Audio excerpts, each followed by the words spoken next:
Welcome back. Today's video is full of creepy Reddit stories. Perfect to play while cleaning, cooking, studying, or just relaxing. Get comfortable and let's get into the scares. My wife suffered a head injury. Now she has 4 pupils instead of 2. Hospitals, to me, feel like an extension of the afterlife. This is surely not an original thought. The long hallways, lined with shuddering fluorescent lights and medical carts, the somber staff and weeping families, it becomes a sort of limbo after a while. Not life and not death. Even when you finally leave, your clothes still reek of suffering. Sitting in the waiting room, I felt like there was nothing outside of these walls. Nothing but an eternal black void. My phone buzzed loudly against an uncomfortable plastic chair, and I raised my hand to the receptionist, as if to apologize. I sent the caller to voicemail without even checking the contact. "Mr. Sharp?" The doctor's voice cut through the suffocating quiet of the wide hall, and I sat up, adjusting my shirt that had bunched up around my waist from slouching. "That's me." He was pushing a wheelchair, and I smiled when I saw my wife, sitting upright and smiling back, tired but overall normal. I stood, giving her a quick hug and a kiss on top of her head. "Mr. Sharp, your wife is doing just fine," the doctor told me, looking between us. I sighed. Thank God. I was sure it would be much worse. "Well," the doctor glanced around us at the nearly empty waiting room as if he didn't want to be overheard. "There's something I'd like to speak with you about." I frowned. "Yes, it's her eyes." I took a step back and got a better look at Dahlia.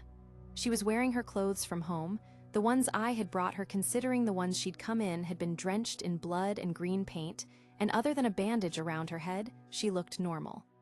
"Take a closer look," the doctor said, as if he had read my mind. I leaned in closer, examining my wife's face. I gazed into her blue eyes and my heart sank. Instead of only 1 pupil in each, there were 2.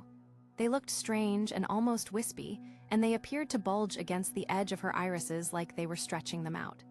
I gasped. I didn't know how I hadn't noticed before. They made her look alien. "We need to do more tests," the doctor muttered as I stared, mystified, into Dahlia's eyes. It must have been the blunt trauma from her fall that caused this. Normally, we would label this condition polychoria, however. "Normally," I interrupted, my tone brisk. I felt a little unsteady on my feet. "However," he continued, as if I hadn't spoken, "that condition is very rare, and I haven't seen it caused by trauma before. Usually one would be born with something like this, rather than it developing. We need to make several follow-up appointments, but her vision seems fine, and besides that, she only needs to rest and get back to her life." "Are you serious?" I looked around at the patients and their families who were now staring. I lowered my voice into a hiss. "She looks like a monster. She can't just be okay." Dahlia took my hand. I took a deep breath, trying to self-regulate. "For her sake, honey," she said softly, pressing my hand against her cheek. "I'm fine, I promise." "I feel fine, and the doctors are very nice. They're going to figure it out. Look at me." I looked at her again, trying not to panic at her otherworldly appearance. "I'm fine," she said again, giving me a gentle smile. I straightened up, getting a hold of myself. I chose to believe her. "I'm sorry," I mumbled in the doctor's direction. "I'm sorry, I'm just tense. This has all been a lot. I completely understand. Both of you need some rest, I would say." He couldn't have been more right. My own eyes didn't feel normal, like there were strings holding them open.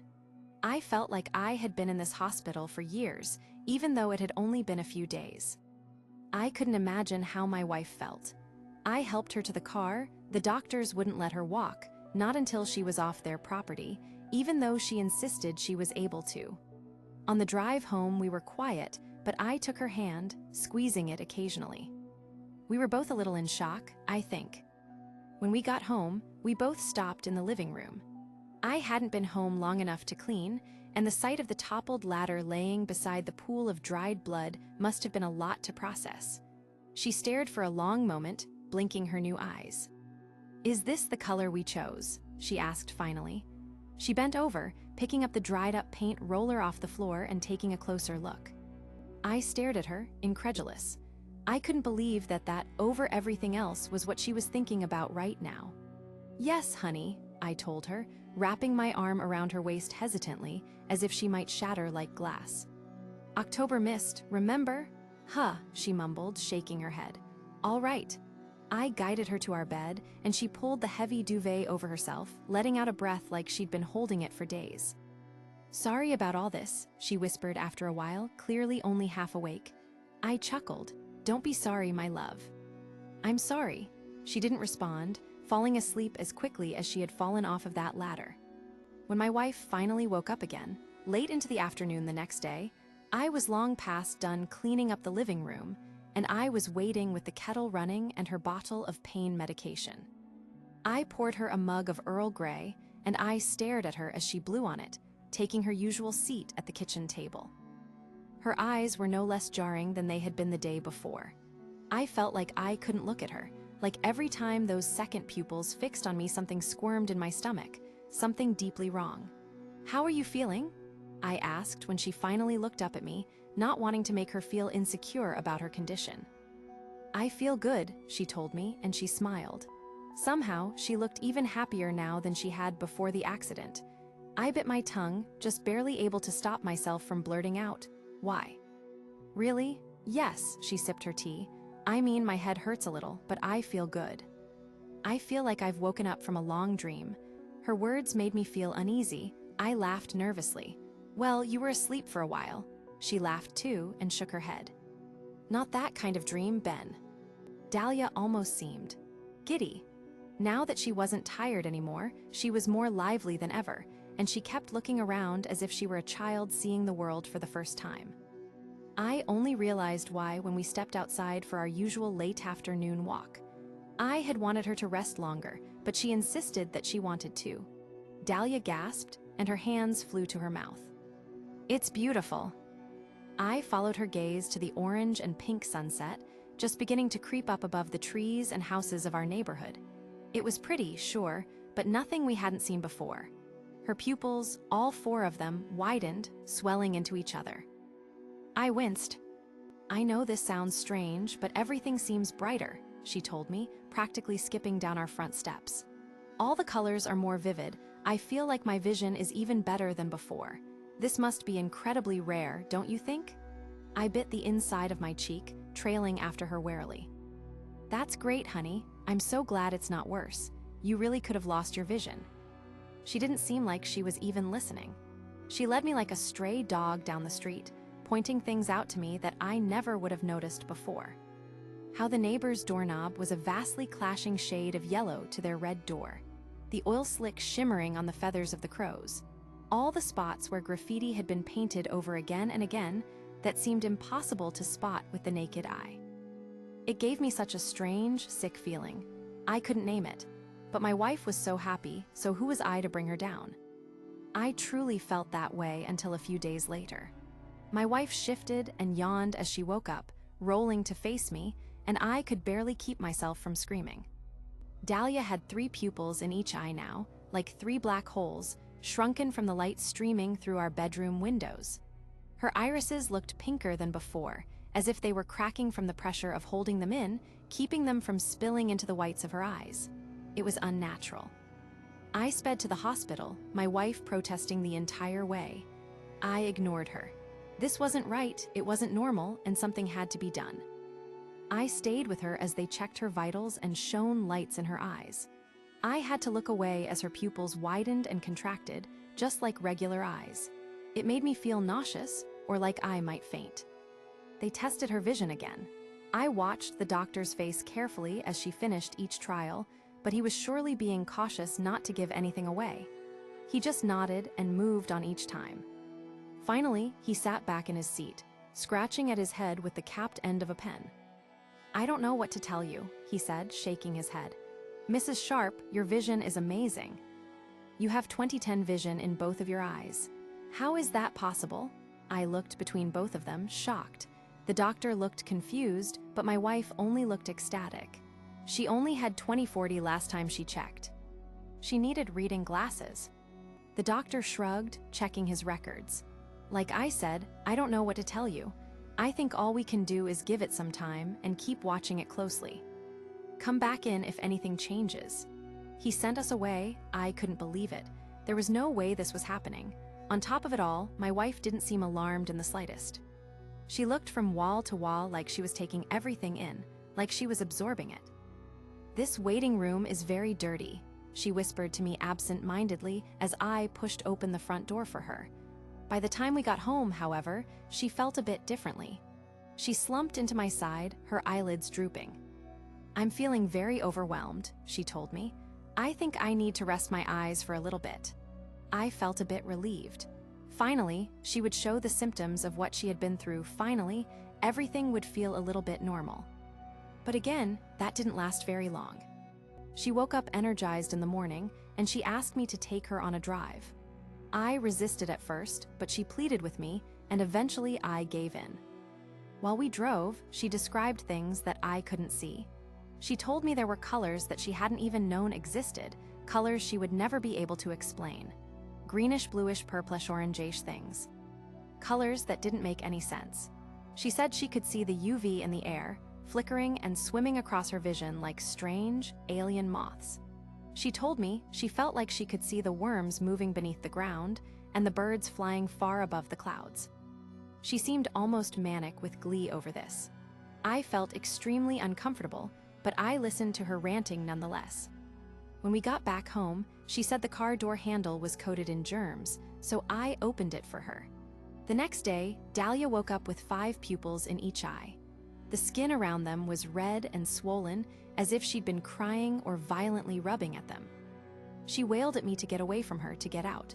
I nearly tripped backing out of our bedroom, my eyes welling up with tears. I sprinted downstairs, and I called an ambulance. As they wheeled her into the ambulance on a stretcher, her arms and legs strapped down to minimize her thrashing, I got another good look at her face. She glared at me with blazing hatred, and her eyes reminded me of the eyes of a fly.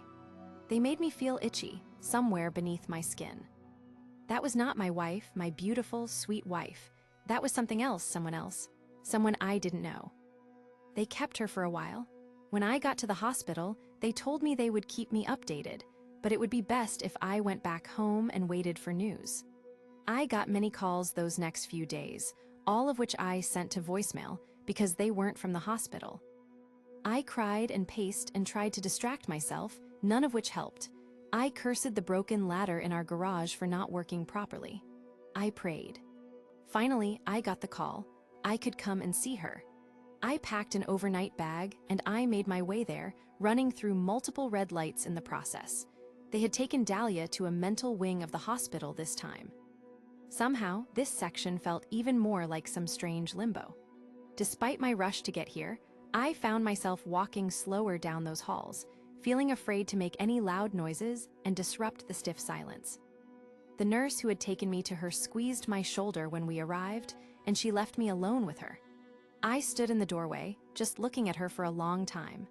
My wife was sitting up in her hospital bed, looking back at me. Her hair looked mousy and unwashed, her face was red and rashy, it looked like she'd been scratching at it. Her wrists were red, too, from her restraints that were no longer holding her. She was calm. At first, I thought her eyes were completely black. With closer inspection, though, I found that wasn't the case. I couldn't count how many pupils she had. I could only guess maybe somewhere in the 20s. They all fought against each other, moving together, swelling in her skull like some kind of breathing hive. Some were broken or wispy, like they hadn't fully developed, or glossy and merged into each other like an embryo. Her eyes were no longer blue. "Hi, Benjamin." She spoke finally, her voice raspy from screaming. I frowned. She never called me Benjamin, only Ben. When we had met, she told me she didn't like it, that it felt too formal, like we were strangers. "Hi, honey," I said softly, carefully. I went to approach her bed, but she held out a hand, stopping me in my tracks. How are you feeling?" That was when she smiled. It was not her normal smile. Her smile was twisted, unfurling up her cheeks like cracked leather. It looked painful and strained. It looked unnatural. "I feel beautiful, Benjamin." "I can see everything," I swallowed. "What do you mean you can see everything, my love?" I found myself talking to her as if she was a child, like I was humoring her. In my defense, at that time, I thought she might have completely lost it. She shifted in her bed. but her smile didn't falter for a second. "Everything, honey," she repeated slowly, and her voice made me shiver. The air in the room felt hot and stuffy, like any airflow that had existed before had been gone for decades. "I can see everything, and I know everything." She raised a hand, pointing a finger at me. "I can see through your skin, my love, and into your bones, and I can see your heart pumping your filthy blood through your filthy veins. I can see through everything that you are and ever have been. I can see from your mother's womb to your unmarked gravestone. I can see into the fabric of your universe, honey." She spoke the pet names like she was mocking me, belittling me. I just stared at her, shocked into silence for a moment. "You're just sick," I told her, my brow furrowing. "You're going to get better, Dahlia, you just need rest." "No," she shouted, the words sharp and cutting. "No, you are the one who is sick. You will see what happens to sick men like you." "What do you mean?" My voice was shaky, and now I felt cold. I cleared my throat.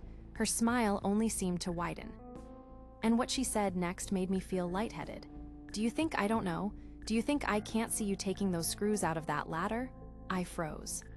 My hands trembled. "What are you talking about? Do you think I don't know why you did it? Does she know about me?" I didn't say anything else. I stared at her for another few seconds, like my feet were glued to the ground, and then I turned on my heel and I ran. I ran out of the hospital, ignoring the nurses and the receptionist calling out to me to come back. I burst out of the door into the cool evening air, my muscles screaming, and only then did I dare to look back. I had half expected her to be behind me, chasing me, her eyes wide and bulging and her teeth sharp. Nothing. There was no one. My phone buzzed in my pocket. I took it out, cursing loudly, and sent the call to voicemail. Then fear struck me again. I swiped to my unopened voicemails, and I pressed on my oldest one, the one from that day when I was waiting for my wife to be ready to go home after her accident. My hands shook uncontrollably, and I had to hold on with both of them to keep from dropping my phone. "Hi, baby, are you busy? I know you said not to call you at this number. I wish you would answer me. Something's going on." "I don't know, maybe I'm just sick or something. Something's going on with my eyes." The woman in the hallway. I had a hard time sleeping as a child. I still do. When I was a kid, though, my parents said it didn't become a problem until we moved to Arizona. I was newly 3, spunky, and not adjusting well to the new move. I got my very own bedroom. When I was used to sharing with my older brother in our old house, I didn't like being alone. My bedroom was at the end of a long hallway, opposite my older brother. Our house opened up into a big dining room, bright kitchen living room, and a hallway that led to the bedrooms and bathrooms. There wasn't any natural light in the hallway, so it's always been dark, not a huge problem. But always dark. The hallway scared me. I would imagine monsters from Disney movies hiding in the shadows, ready to reach out and grab my nightgown. I would make my parents check for monsters every night, and then made one of them lay with me until I fell asleep. One night, after my mom read me a book and snuggled up to me, she drifted off first. I laid next to her, closer to the wall while she was closer to the door, turning through the pages of the book we had just read to see the pictures again. I remember the feeling. The hair on the back of my neck shot up. I had never felt that before. I looked at my window. I didn't see anything outside, but something was still. Off, I looked at my open bedroom door, and my heart almost exploded. There was a woman standing in my doorway. But I couldn't see her face, because she was just a dark, looming figure. She was tall, around 6 feet, and I could tell she had bob-length hair. She was wearing what appeared to be a long, flowing dress. And she was just staring. I started to jostle my mom, but she wasn't waking up. Then she started approaching my bed, reaching out her hand towards me. Whispers sounded in the room, seemingly coming from every corner. "Come, I've missed you." "My baby, we can be together." She was now at the foot of my bed. My breathing was heavy, and I can't explain why, but I reached my hand towards hers. Her shadowy hand wrapped around mine. The moment we touched, the whispers started again. "I'll keep you safe, this time." The grip tightened, not in an angry way like she was scared. She started pulling gently, urging me towards her, but I knew if I went, I would never come back. I remember I cried out quietly, Pure terror ran up my arms and felt like fire. I buried my face into my mom and started to cry, and when I looked up again, she was gone. My crying woke my mom, and I told her there was a woman in our house. She woke my dad, and they searched the house but found nothing. No lock had been touched, no window had been unlocked. They told me it was probably a nightmare and to go back to sleep. I believed that for a few days, but in the back of my mind I knew I wasn't dreaming. Years and years went by, I never got another visit from the tall woman. But sometimes I felt a chill when I was in the hallway, just for a second. Or I would feel a sweeping hand on my shoulder, like someone would touch you kindly to say hello. When I was 20, I was sitting with my mom in the backyard chatting, when I brought up the tall woman and asked if she remembered that night. She was quiet for a moment and said she did, and surprisingly, asked what else I remembered. I described her appearance, how I felt, how my mom didn't wake when I shook her. And my mom was staring off in the distance, contemplative look on her face. I didn't tell you because you were so little, I didn't want to scare you, but I've seen the woman you're describing, my mom stated. My mouth opened slightly, I was shocked. My mom took a long sip from her tea and looked at me. I have seen her. In the mornings when I wake up with your dad for work, I'll see a figure pass through the hallway and think it's your dad, but the first time was the most horrifying. I saw the figure again, but when I checked, your dad was in the shower, so it couldn't have been him. When I walked down the hallway to check on you and your brother, I saw both your bedroom doors were open, which was odd. When I got closer, I saw her. She was standing at your door, looking in on you. I gasped and she turned to me. I couldn't see her face, but she vanished. I cried out and it woke both of you up. I gathered you both and I told you we were going to get surprise pancakes to calm down. But she was there. I know it was her. She stared off, fixating on the wind chime blowing in the wind. We started talking about her, what kind of spirit she is, if we thought she was malicious or not. We were really into the conversation. I asked if she ever told my dad. She said she didn't. My dad is not religious, doesn't believe in ghosts, nothing of the supernatural sort. She said she wasn't sure how he would respond to her, so she just kept it to herself because the spirit didn't feel angry to her. During the conversation, my dad ended up coming home and walking outside, asked us who we were gossiping about with a warm smile. I decided I was feeling brave. We were talking about something I thought I saw when I was little, a shadowy woman in the hallway. He was still, his eyes went wide. You both have seen her too. The Midnight Schoolbus. When I was 8 years old, I heard a tapping at my window. Now I was never a scared child. My dad was a self-proclaimed weirdo who had, maybe unwisely, shown me all of the slasher classics before my 6th birthday. This all led to the type of kid who'd watch Stand By Me and be inspired to go look for a body himself. So when I heard that tapping at my bedroom window, I swung myself out of bed. I was determined to investigate its source. The fact that it just turned midnight and I was awake later than I usually ever am only added to the mystique. I slid my dinosaur-shaped slippers on, crept over the scattered piles of Lego to the other side of my room. Just before I peeled back the curtains, the tapping stopped. This brought my curiosity to a fever pitch, and I yanked the curtains open. The first thing I noticed was that the window was wide open, stretching the hinges as far as they could go. I was hit with a whoosh of cold air and tightened my bathrobe in response. The second thing I noticed was the long, yellow school bus in the middle of my street, parked silently at the end of my driveway. What compelled me next was more than childlike wonder and a keen sense of adventure. I almost felt like I was being dragged by my ear as I climbed onto the windowsill and fell out of my room into the night. I was soaked by the dew-covered grass of the front lawn. It was early July and the sprinklers were on full blast, but I didn't care all that much. I got to my feet, brushing the dirt and dandelions off myself, and made my way over to the bus. There was no hum, no rattle of the exhaust. The bus was completely silent. I stood in front of the doors and tried to peer through the glass panels. They were so thick with grit and grime that I couldn't see anything. While I had my face cupped to them, the doors swung open. I jumped back, startled. I collected myself and finally saw the interior. Inside, it was barely lit enough to see. A single electric bulb dangled in the center of the aisle. I stepped onto the bus to get a better look. The seats were a maroon leather and battered within an inch of their life. The metal floor was covered in rust and black grease. As far as I could make out, there were 6 other children. All of them were my age, all dressed in pajamas and shivering. None of them spoke when they noticed me. I was about to get off when a voice made me jump out of my skin. I thought the driver's booth was empty, but now I could make out the figure of someone sitting at the wheel, shrouded in shadow. "Are you staying on?" the person said in a gruff, genderless voice. The same feeling that had compelled me to climb out of my bedroom window and onto the bus likewise compelled me to reply, "Yes."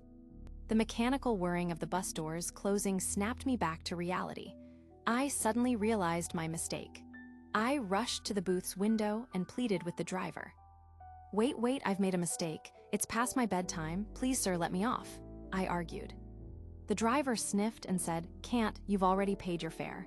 Go take a seat with the others." I stumbled back as the bus roared silently into motion. I ran between the seats, watching my house slowly fade into the distance. I climbed onto the back seat and saw it disappear around a corner. I realized that at the back of the bus there were 2 other doors. My plans of escape were smothered when I saw the red emergency handle. It was bound in chains. I turned to run back to the driver when I saw someone I recognized. I walked over to her seat and sat next to her. She turned to look at me, and my suspicions were confirmed. It was Marcy. She'd been in my class up until the beginning of this year, when her parents pulled out to homeschool her. "Marcy," I said softly. Marcy seemed perfectly calm. She was wearing pink pajamas decorated with a cartoon character I didn't recognize. She'd been humming to herself and swinging her legs back and forth. One of her unicorn slippers had fallen off, but she didn't seem to care. "Oh, hiya, Jake," she said, as if we just bumped into each other at a playground. "What's going on?" I asked. "Well, Mom and Dad told me that I had to go on this trip. They said something about a surprise party, but I don't know whose birthday it is." "Your parents know about this?" I pressed her for more information. "Of course they do. They stayed up with me all night and brought me out to the bus when it came. Mom talked a lot with the driver. He seems nice. I think they're old friends or something." I was oddly calmed by her explanation. If her parents knew, then maybe mine did. I sank into my chair as I began to accept what was going on. But there was one more question I needed to ask her. "Marcy?" "Yes. Do you feel sleepy at all?" Marcy scrunched up her face in thought, then looked at me and replied, "No." I felt the same. I was up later than I had ever been, yet I didn't feel tired at all. The opposite, actually. I felt full of energy. Marcy started talking about something while she stroked her long, red hair, but I wasn't listening. I sat up in my seat, looking around at the 5 other children on the bus. From what I could make out, their emotions ranged from apathy to quiet terror. The bus rattled on for another 20 minutes. I felt the same feeling in my stomach as I did before a spelling test at school. I looked past Marcy and out the window. All I saw were trees. I didn't even know if we were still driving on an actual road anymore. I, and every other kid in the bus, jumped when the driver flicked on the radio. It played classical music, heavily diluted with static. After a while, the driver mumbled to himself and switched it off. Before long, the bus came to a halt.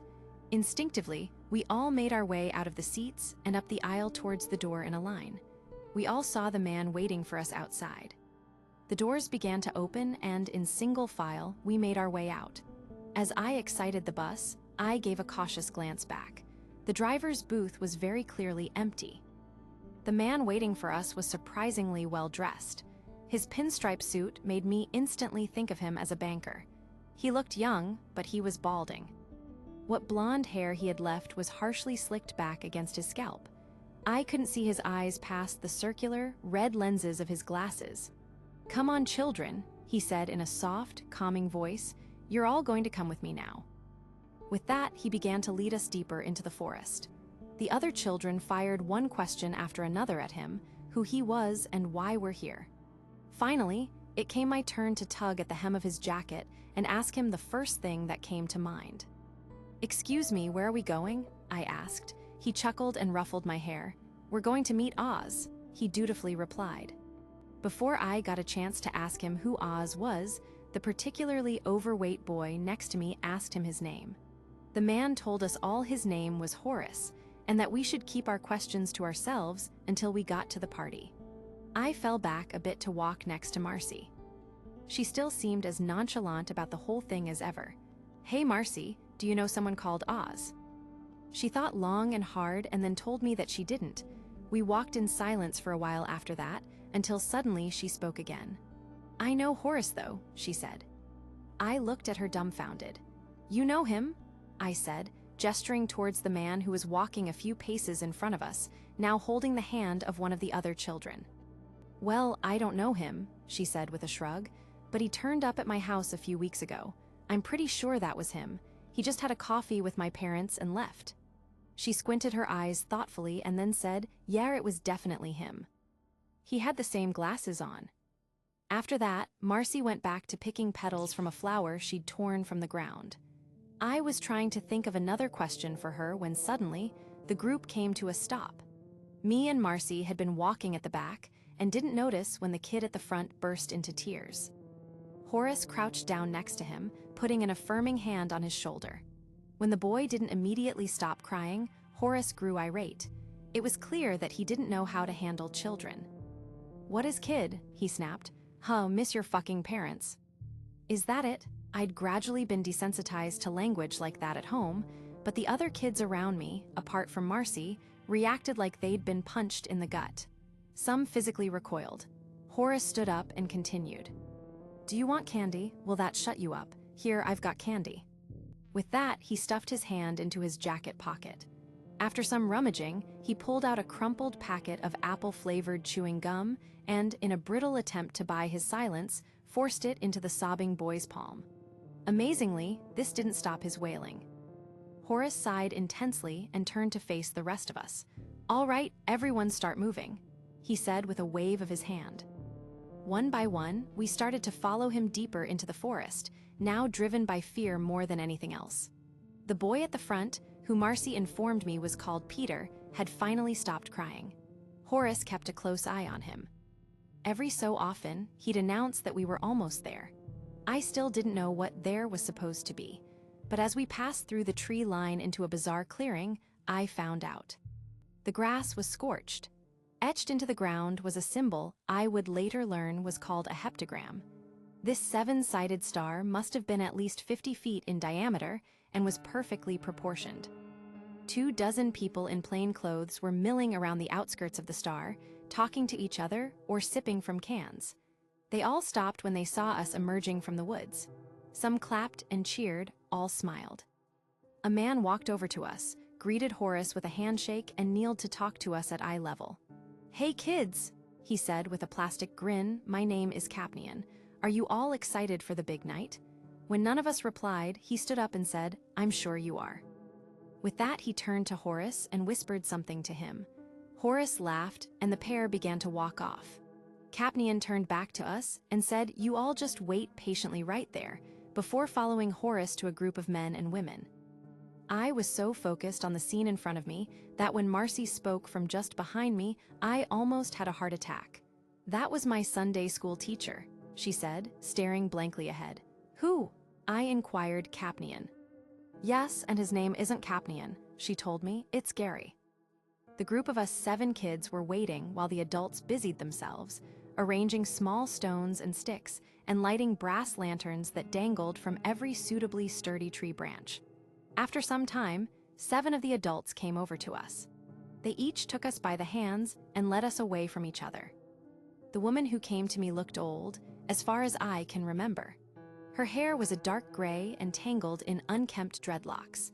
She wore a blue jacket over her floral summer dress and had more beads around her neck than I could count. Trying to put me at ease, she told me her name was Prasada. Even at the age I was then, I could tell she was lying, just like the rest of them. We came to a stop, and I realized we were now standing on one point of the star. I looked around and saw that each point now bore a child. With that, The rest of the adults congregated in the center of the star. Prasada stood behind me, resting her hands on my shoulders.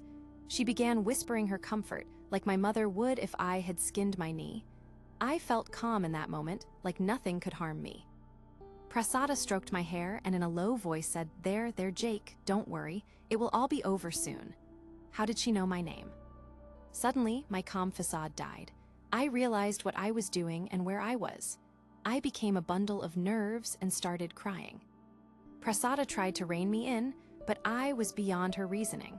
I wiggled violently from her hold as the chanting of the adults reached a deafening tumult. Steam began to rise from the ground.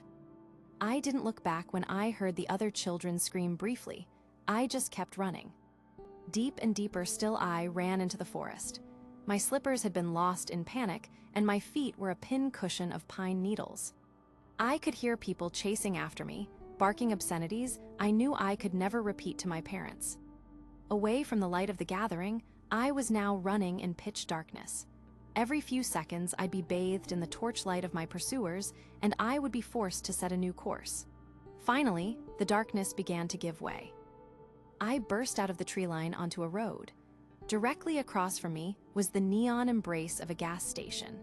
The automatic doors hid me inside, and I didn't stop running until I reached the counter. I was met with a very confused-looking woman. At 7, everyone looks like a giant. Thinking back on it, she must have only been in her late teens.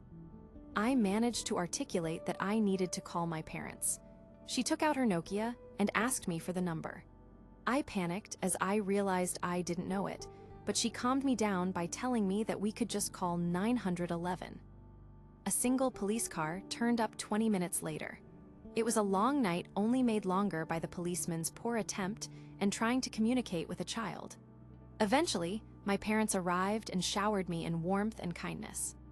The next morning, I woke up in my own bed, in my own house, happily thinking that the night before was just a bad dream. That night was the first time I feared death. It was a feeling that, thankfully, I would feel again, until now. At the tender age of 25, I have been diagnosed with stage 4 brain cancer. Glioblastoma multiforme. Only a quarter of those diagnosed see the end of the year. My doctor informed me bluntly that my tumor had no possibility of being removed, and the best they could do was regular chemotherapy sessions, which would hopefully shrink it to a manageable size. At the behest of my already grieving parents, I took the offer. In this case, the treatment felt worse than the illness itself. It came with constant fatigue, mouth ulcers, the worst headaches of my life, and more. A few days ago, my hair began to fall out. I opted to cut the rest off. My nurse came to me with a shaver, and I joked that I'd like a number 2. We laughed as she wrapped a towel around me and began to cut away the remainder of my once thick head of hair. Before long, she remarked, "Quirky tattoo. Where'd you get it?" I told her that I didn't have any tattoos, and she joked that I must have been drinking a lot the night I got it. We laughed again, my sense of humor the one thing not affected by chemo, and she handed me a mirror. I held it out in front of me to admire her handiwork. Engraved into my scalp was an incomplete heptagram. One of its points was missing, leaving it in imperfect symmetry. From deep within me, I realized what it will take to fill it in. Thanks for listening. I hope you enjoyed these stories. You can find all the links in the description. If you had a good time, don't forget to like the video, leave a comment sharing your favorite story, and subscribe for more creepy content. See you next time.